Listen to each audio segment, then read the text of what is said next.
How Black the Sky by T.J. Marquis. Scythia would not let Axborn begin his story.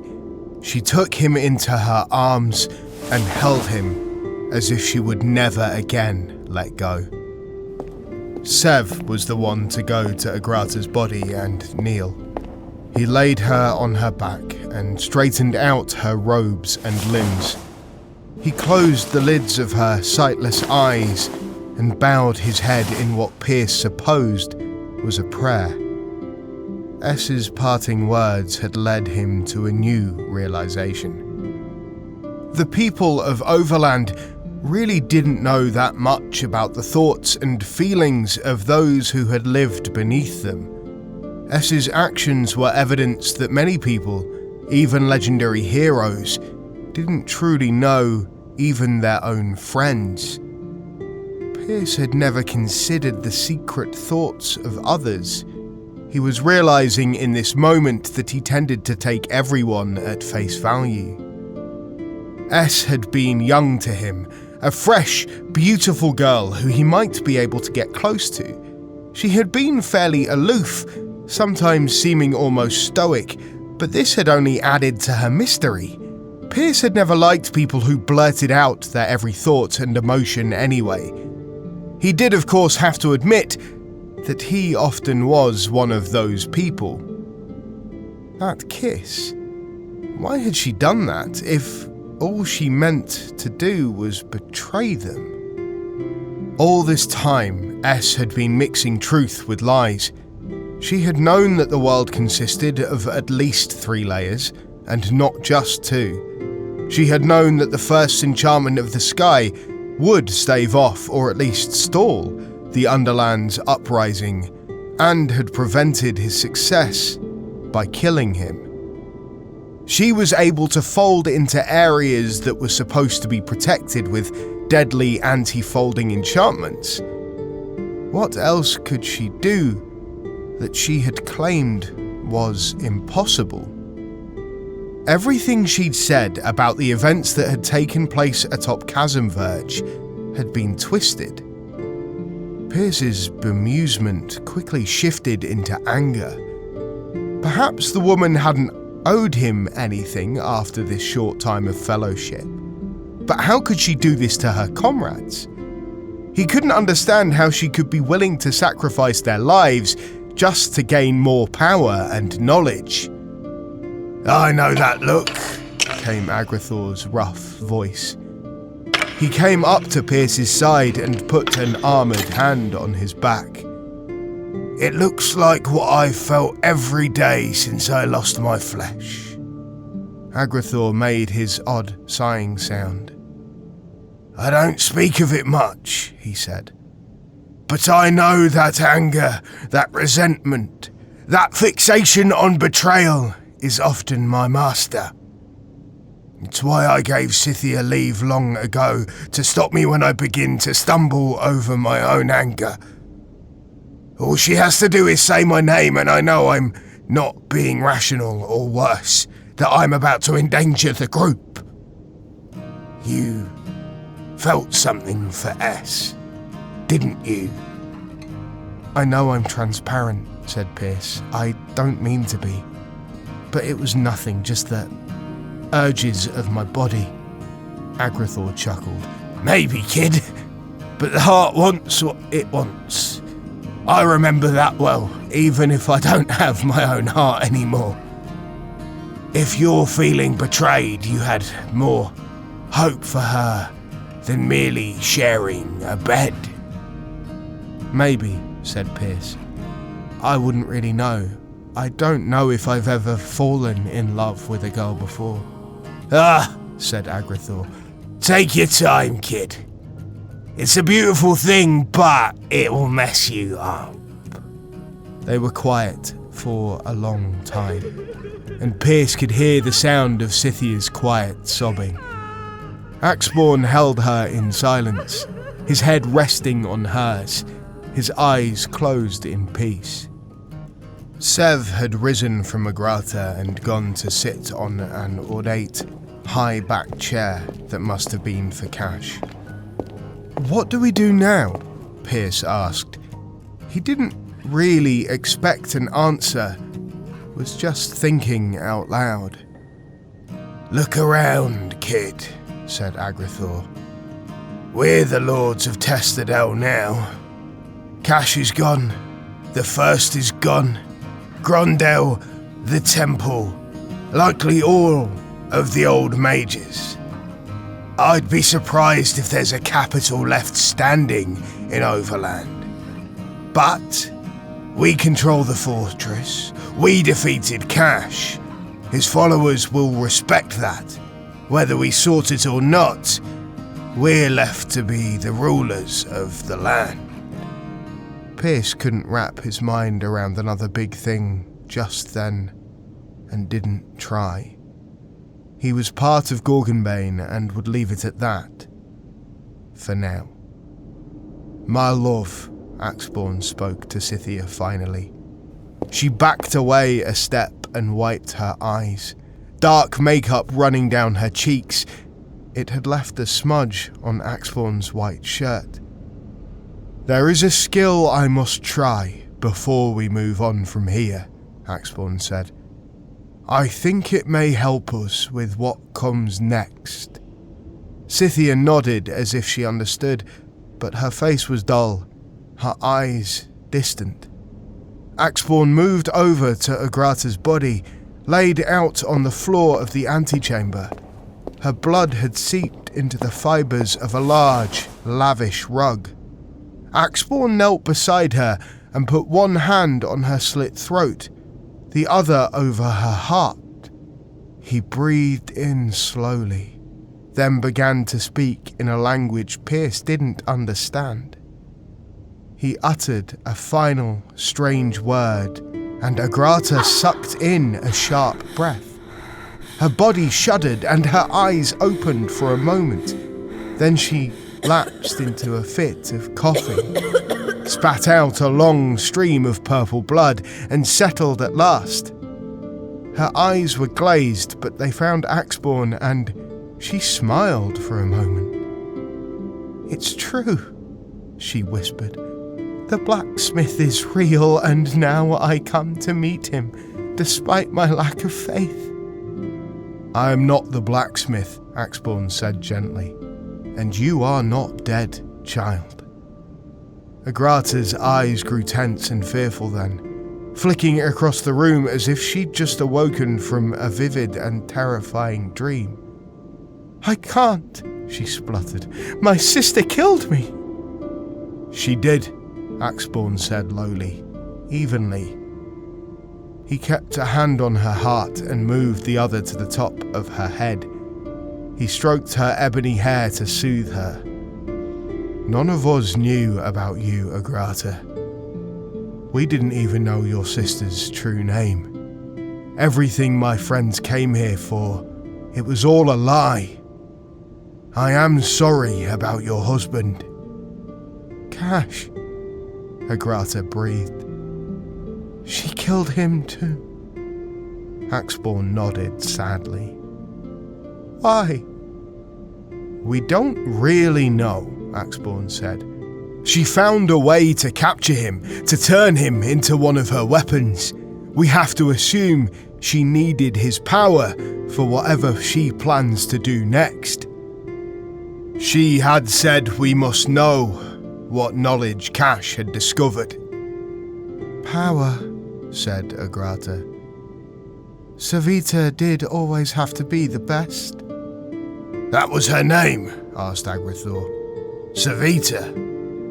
Agrata nodded, wincing in sudden pain. Can I? Will you help me sit up? She asked.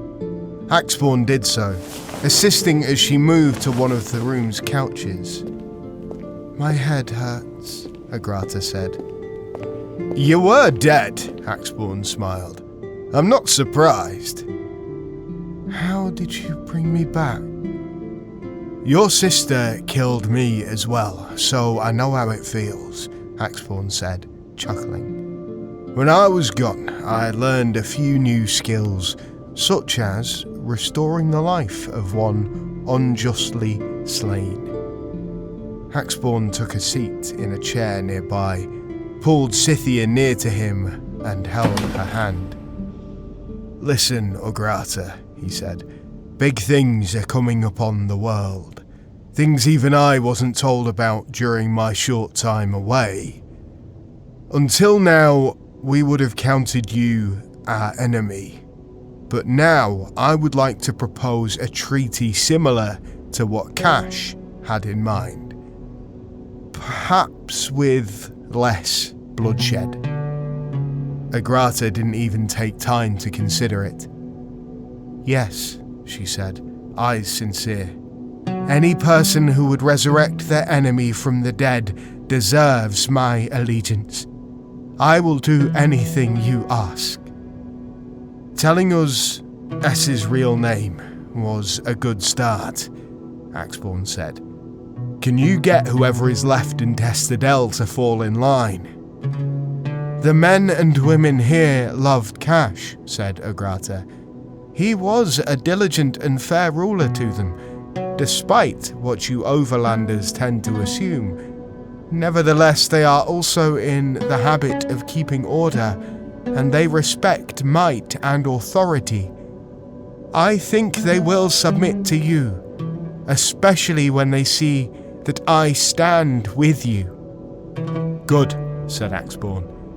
"It wasn't what we wanted, but we're starting from scratch here. We'll need every helping hand we can get." "So, what's the plan?" said Agrathor. Pierce thought it odd to see him finally out of armour, draped only in loose cotton shirt and trousers. Gorgonbane and Agrata were arrayed at a table in one of Cash's old war rooms. Someone had brought mead, bread and cheese, and everyone ate ravenously. Agrathor's skeletal feet were up on the table. "Unification," said Agrata. "It has to be that." The others nodded. "But we can't do it Cash's way," said Agrathor. "We won't." "I concede that it wasn't the best," said the Supergen woman. "Perhaps I believed in him somewhat blindly. Or perhaps you demonized Overlanders the same way we did you," said Scythia. "But I get the feeling there is not much time to dwell on the old problems. I'm not much one for suppressing feelings, but I will say that they don't matter much now." "So we need to know what Cash knew," said Axborn. "Can you tell us?" Agrata closed her eyes thoughtfully, perhaps remembering her late husband. "Some of it, yes," she said, "but not all. We will have to speak with his sorcerers. I fear, though, that some of his deepest knowledge may have died with him.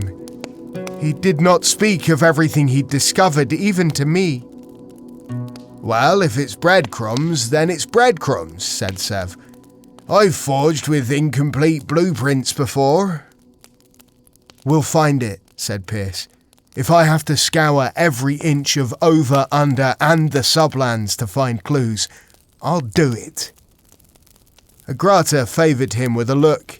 It said she thought him naive, but was grateful for his passion. "I'm serious," Pierce said, answering her unspoken doubts.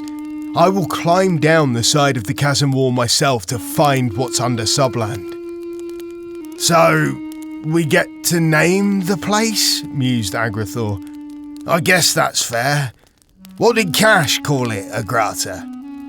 She shook her head. "He didn't name it. He just kept referring to the cosmic depths. He was going to teach me to fold into it without being eaten." Pierce bolted upright in his chair. "Did you say fold? Fold into the chasm?" Agrata nodded slowly. "S said you couldn't." "Well, Cash could," Agrata said. "Another lie!" Agrathor growled. "So that's how she knew." "And now she knows whatever Cash did too," said Scythia. "I was awaiting the appropriate moment to mention it," said Axborn, clearing his throat. This protected folding, it is an extension of the 10th skill. Teach me, said Pierce. But the banshees, said Agrithor. It's a double fold, said Axeborn. Circumventing the edge of the spirit world the banshees are connected to. When you do it right, they can't touch you. From there, it's just an issue of practice, extending your range. Could you cross? Asked Scythia. Axeborn was quiet a moment, and his skin gained a faint glow that soon faded. I think so, he said, but I would need a reason. Like fleeing cosmic horrors, Pierce said. Axeborn laughed. Like that, or perhaps saving someone's life.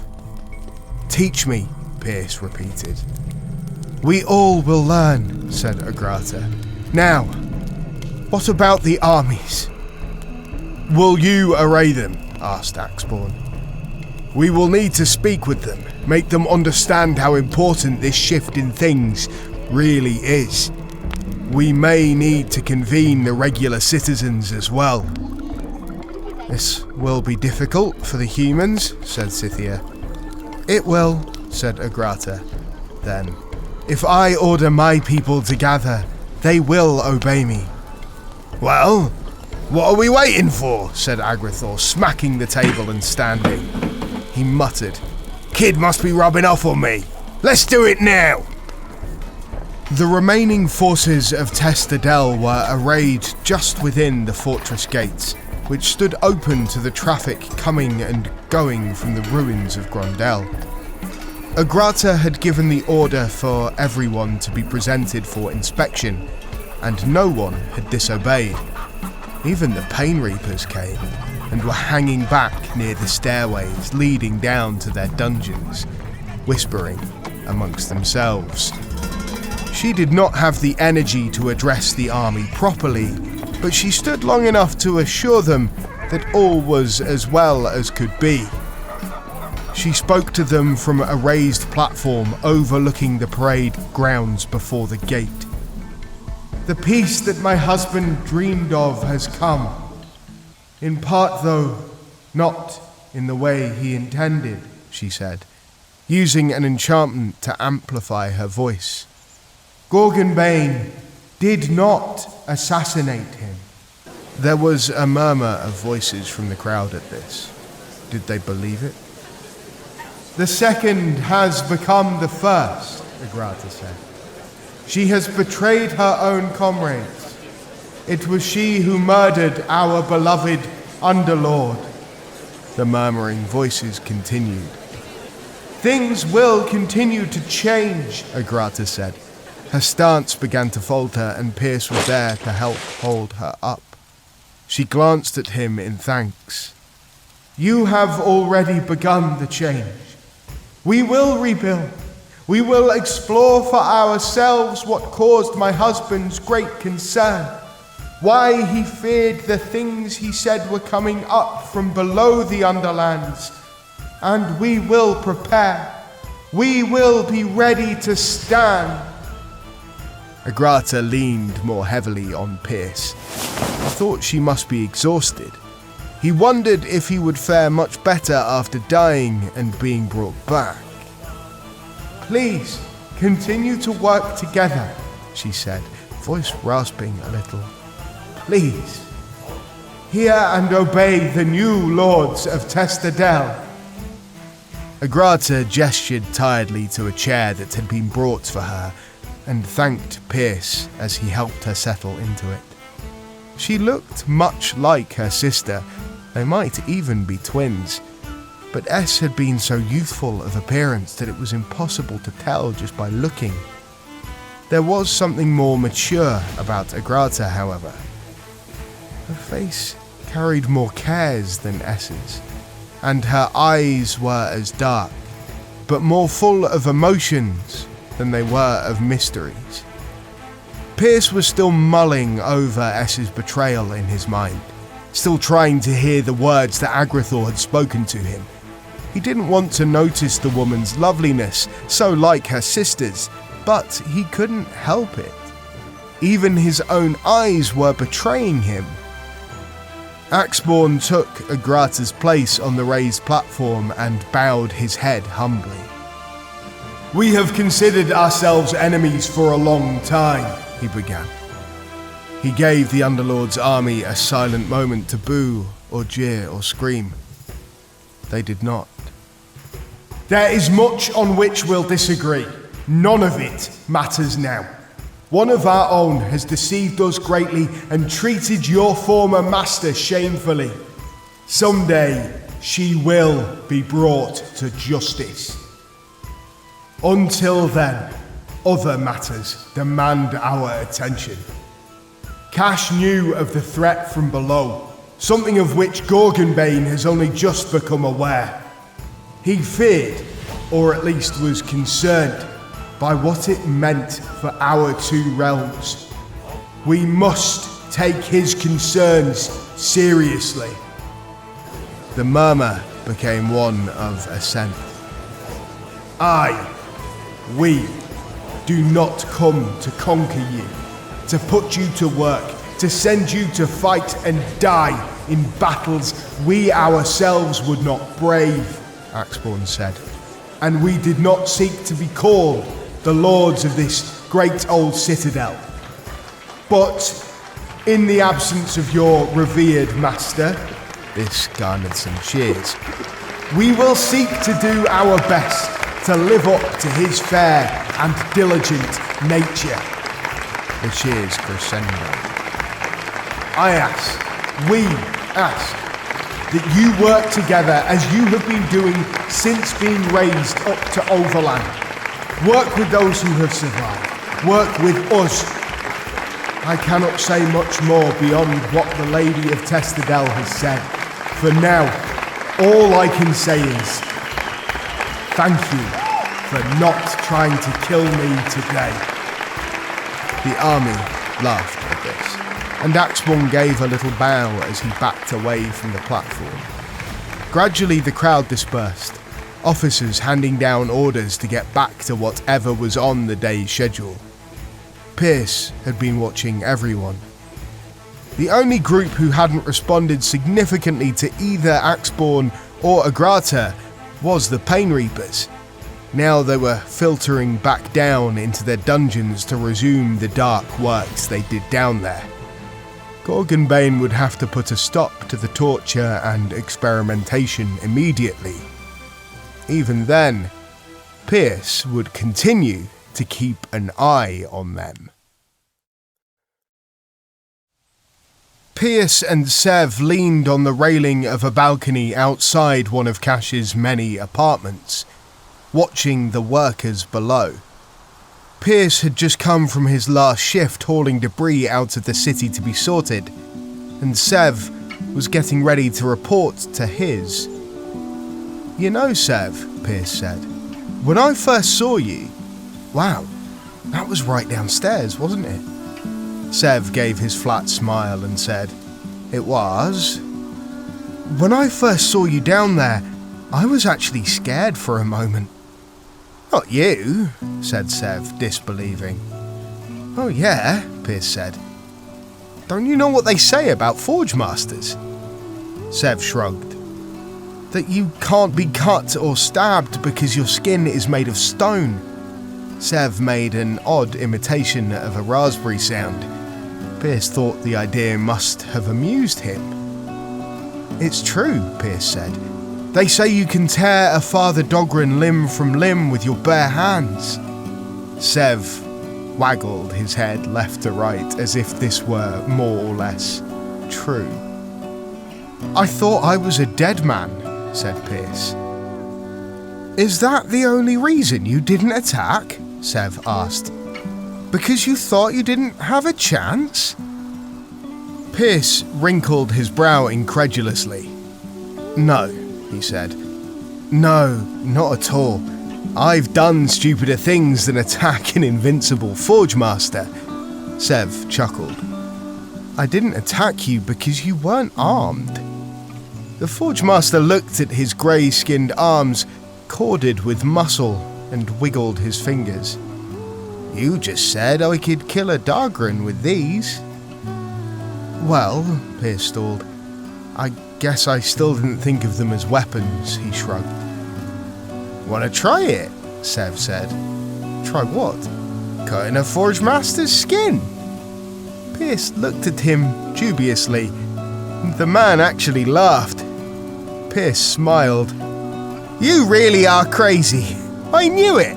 You'd try it, wouldn't you, if I let you? Sev said. I mean, I'm a little curious, but I wouldn't do it if I thought it would hurt you. And why is that, little man? Sev said. Were Axborn and Agrathor rubbing off on him? Pierce didn't mind. Well, Pierce said, we're comrades now. Sev clapped him on the back amiably and stepped away from the balcony railing. It really has been something new, he said, travelling with Gorgonbane. I was up in my workshop this morning and for the first time I could not concentrate on what I was doing. It was not anything big or difficult, just a shade of red. But I found I had the urge to be outside.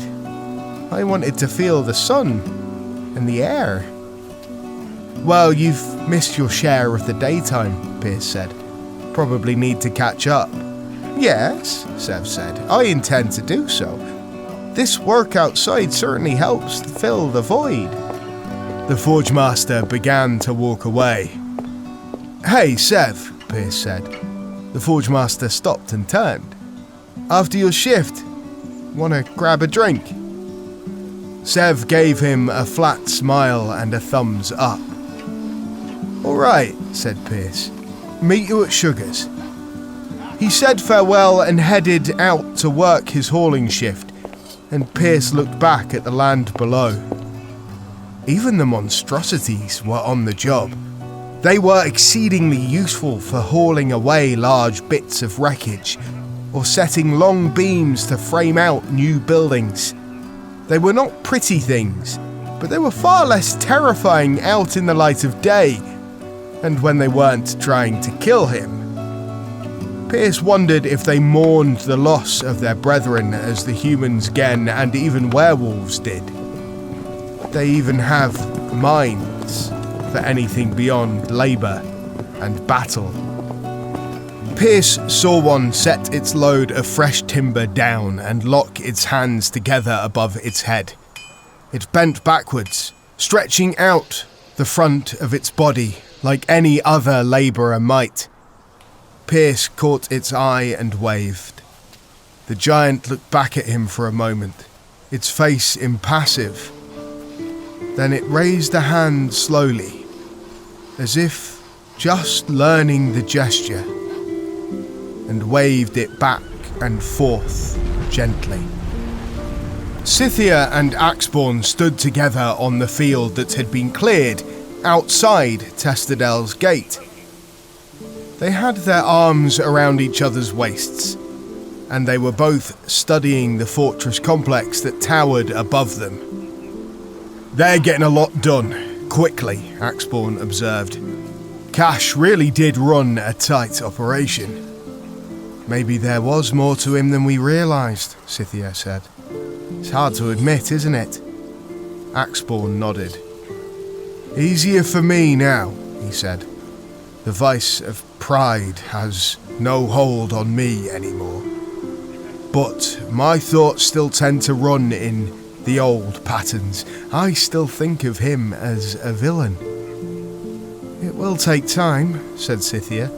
For all of us. It's not as if he were an angel. No, Axborn agreed. His methods were often distasteful, if not outright evil. Scythia nodded. But I was right too. We only ever did what we thought was right. How are we to learn when to war and when to make peace unless we pick a path and tread it? My wise wife, Axborn said. Scythia frowned. Don't tease, she said. When have I ever? Axborn laughed. Scythia looked across the open field. This had once been a garden, outside the walls of the temple.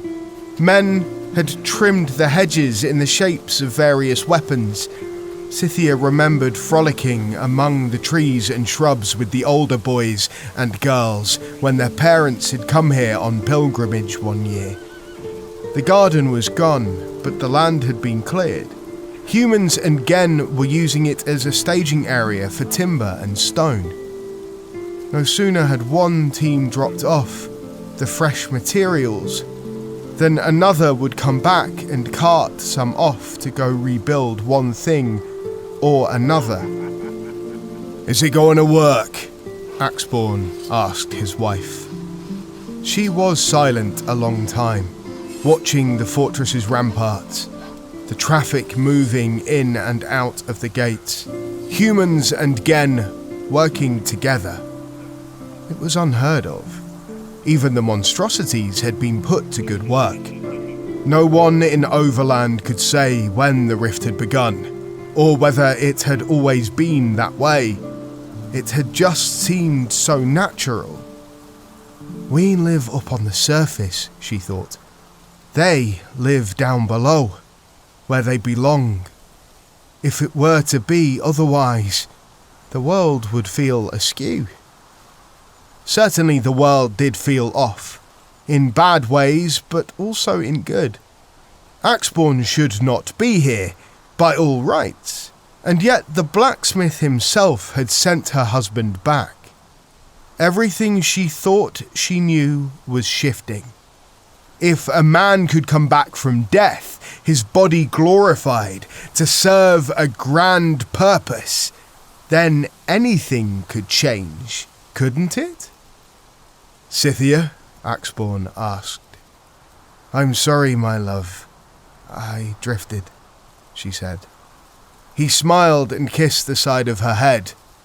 "That boy's rubbing off on all of us," Scythia chuckled. "I think so," she said, watching a human man exchanging chatter with a Gen woman as they leaned on a pile of timber to eat their lunch. "I think it's going to work."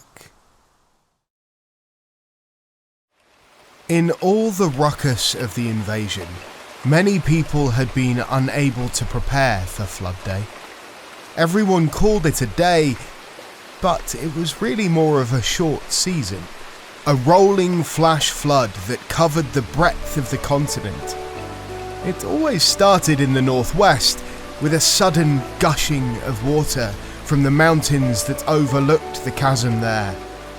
The moats that surrounded every city and homestead were uncovered and cleared of critters and random debris. Sandbags were piled against anything that might leak.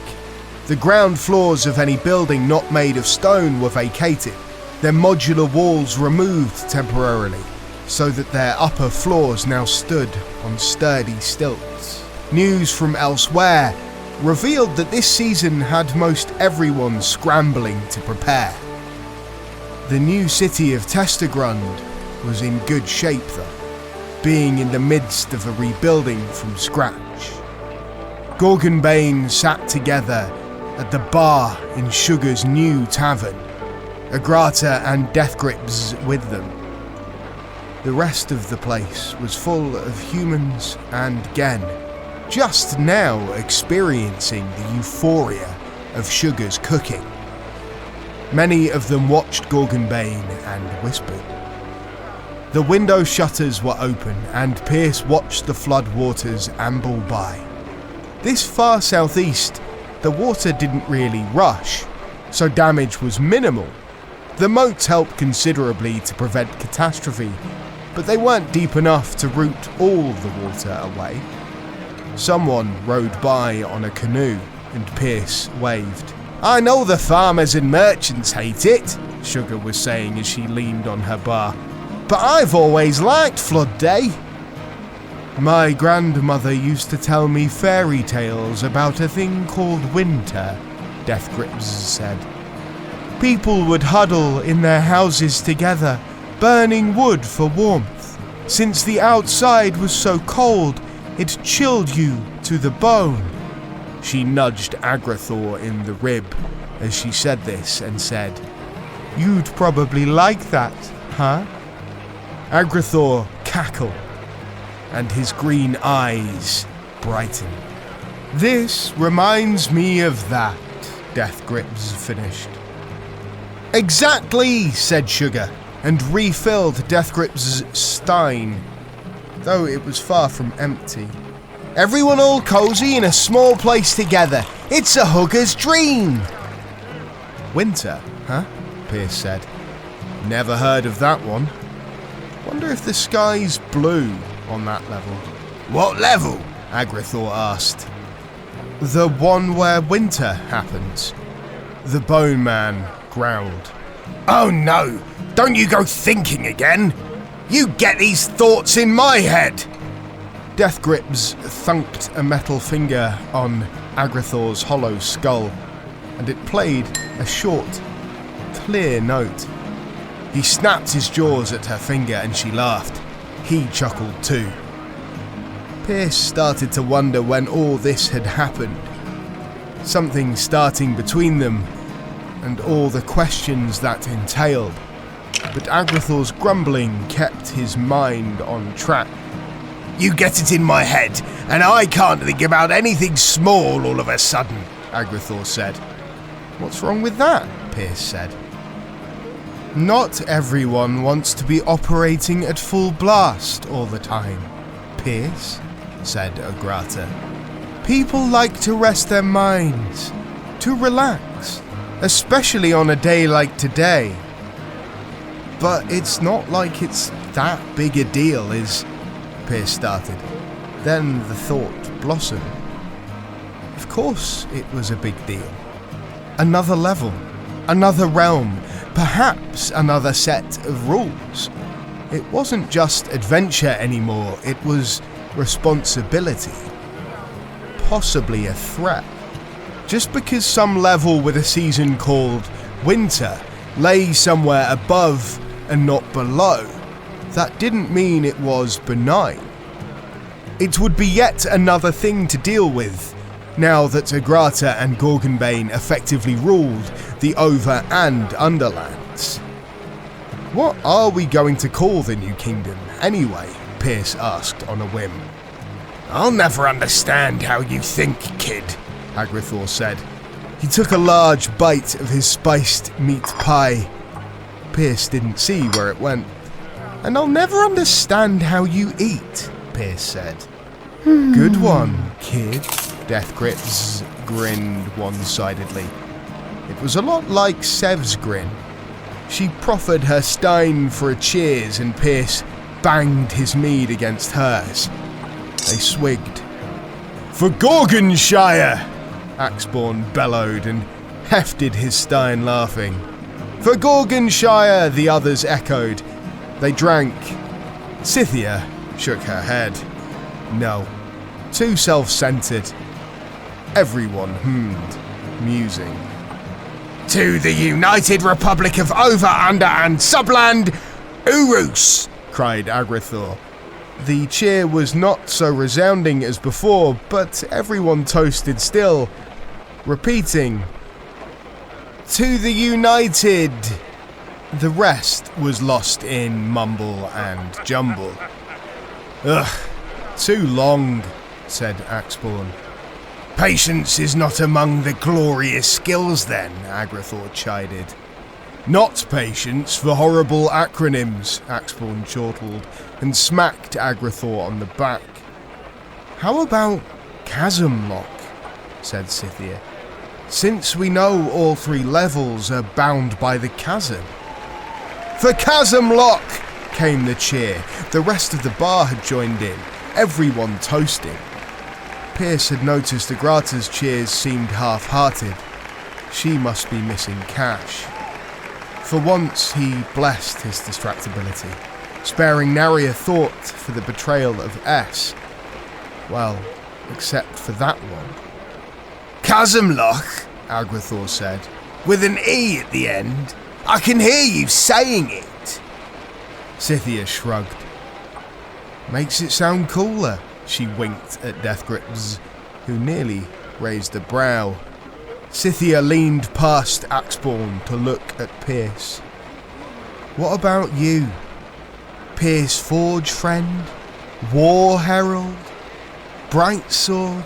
Chasm Brave? Far Climber? What have you got for this challenge? Hey, those are all pretty good, Scythia, Pierce said, tasting each title.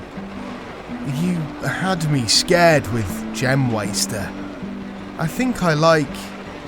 Make with the kingdom name, kid, Death Grips pressed. Agrathor gave her an approving punch in the arm. Right, said Pierce War Herald. Well, I was thinking, why don't we let Agrata choose? Sure, nothing turned out the way anyone expected, but technically it was her husband who conquered the land. A murmur spread through the bar. Everyone grew quiet in anticipation. They all flinched when Axborn bellowed, red beard shaking. I deem it fair. What say you, Lady Agrata? Agrata thought, but not for long.